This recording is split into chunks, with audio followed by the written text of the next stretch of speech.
আর একদিন যদি আমি দেরি করি তাহলে আমি লোকের হাতে মার খাবো। চলো তোমাদের সাথে আজকের এই ভিডিওতে আমি বলবো অনেক কিছু, আর কেন কথাটা বলেছি অবশ্যই জানতে হলে ভিডিওটা লাস্ট পর্যন্ত দেখো, তাহলে তোমরা সব কিছুই বুঝতে পারবে। তো চলো বন্ধুরা, আজকের এই ব্লগ ভিডিওটা শুরু করা যাক, আর তোমরা শুরু থেকে লাস্ট পর্যন্ত দেখো। আর যারা যারা নতুন রয়েছে আমার এই পেজে, অবশ্যই পেজটাকে ফলো করে পাশে থাকবে। তো হাই এভরিওয়ান, তোমরা সবাই কেমন আছো? আশা করি অনেক ভালো আছো। আমি তোমাদের চম্পা নতুন একটা ব্লগ ভিডিও নিয়ে চলে এসেছি। আশা করি আজকের এই ব্লগটা তোমাদের ভালো লাগবে। তো অনেক দিন তো হয়ে গিয়েছে, তোমাদের সাথে অনেক কিছু ভিডিও শেয়ার করেছি, তো আজকে কিছু কাজের ভিডিও নিয়ে চলে আসলাম।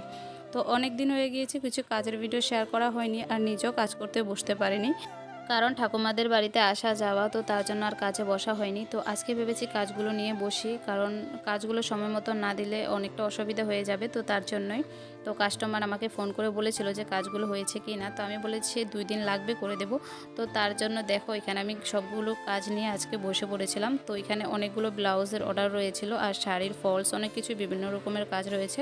তো সব কিছু এক এক করে কমপ্লিট করব। তো তোমাদের সাথে শেয়ার করলাম, দেখতে পারছো সবগুলো আমি সাজিয়ে রেখে দিয়েছিলাম, মানে ব্লাউজের পিসগুলো কেটে আস্তরের সাথে রেখে দিয়েছি। তো আজকে একটা ব্লাউজের পিস কাটবো। এই যে দেখতে পাচ্ছ ব্লাউজের পিসটা কাটার জন্য বসেছি। আজকে এই কালারের ব্লাউজটা বানাবো, তো তোমাদের সাথে লাস্টে আমি শেয়ার করব কিভাবে কি করি। তোমরা দেখতে থাকো ভিডিওটা লাস্ট পর্যন্ত, তোমরা দেখতে পারবে সব কিছুই। তো দেখতে পাচ্ছ কাটিংটা করে নিয়েছিলাম। তো কাটিংটা করার পর এখানে এসে পড়েছিলাম আমার মেশিনের সামনে। তো অনেক দিন পর কাজে বসলাম। তো দেখো প্রথমে আগে শাড়ির ফলসটা নিয়ে নিয়েছিলাম, তো শাড়িতে লাগানোর জন্য। তো তারপরে ব্লাউজটা বানাবো। তো তোমাদের সাথে আজকে শেয়ার করব কিভাবে আমি ফলসটা লাগাই। তো দেখতে পাচ্ছ প্রথমে শাড়ির আঁচলগুলো সেলাই করে নিয়েছিলাম, তো এখন ফলসটা লাগানোর জন্য বসেছি। আর দেখো ফলসটা কতটা বড়, তোমাদের সাথে এখন আমি শেয়ার করব। অনেকটাই বড় ফলস লাগাতে হয়।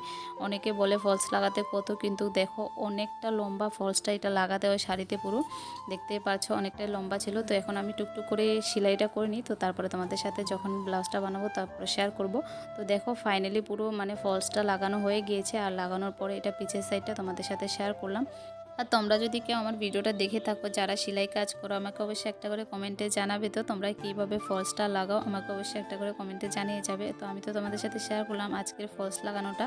তো অনেকে হাত দিয়েও সেলাই করে, তো আমি মেশিন দিয়ে দুটোটা সাইড মেরেছি। তোমরা কি আমার মতন এভাবে সেলাই করো অবশ্যই একটা করে কমেন্টে জানিয়ে যাবে। তো দেখো তোমাদের সাথে কথা বলতে বলতে তো দেখিয়ে দিয়েছিলাম, আর এখানে ব্লাউজটা কাটিং করে নিয়েছি। তো দেখো এখানে সবগুলো টুকরা রয়েছে, তো এগুলো আমি এখন সেলাই করতে বসবো, সবগুলো জয়েন্ট লাগাবো। তো দেখতে পাচ্ছ ফাইনালি জয়েন্ট করে তোমাদের সাথে আবারও ভিডিওটা অন করলাম। তো দেখতে পাচ্ছ এক এক করে অনেকটা সময় লাগছে। তোমরা ভিডিওটা অনেকটা জলদি দেখছো, কিন্তু আমার কাজগুলো করতে অনেকটাই সময় লাগছে। আর এই যে তোমরা যে দেখতে পেয়েছিলে ফটোতে ডিজাইনটা, তো এই ডিজাইনটা আমি করছি এই ব্লাউজটার মধ্যে। তোমাদের সাথে লাস্টে আমি ভিডিওতে দেখাবো কীরকম হয়েছে ডিজাইনটা। তো দেখতে পাচ্ছ সেলাই করতে করতে অনেকটা সময় লাগছে। একটা ব্লাউজ বানাতে গেলে যে কতটা সময় লাগে যারা সেলাই কাজ করে তারাই বুঝতে পারে।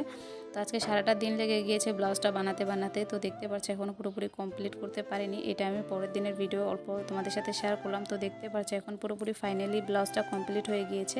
তো এতটা ভালো লাগছিল, মানে ব্লাউজটার কালারটা অনেকটাই মিষ্টি ছিল, আর ব্লাউজটা অনেকটা ভালো লাগছিল বানানোর পরে। তো দেখতে পাচ্ছ ব্লাউজের ডরিগুলো তোমাদের সাথে শেয়ার করলাম। তো এটা সামনের পার্টটা শেয়ার করছি, নেক্সট পার্টটা তোমরা অন্য ভিডিওতে দেখতে পারবে।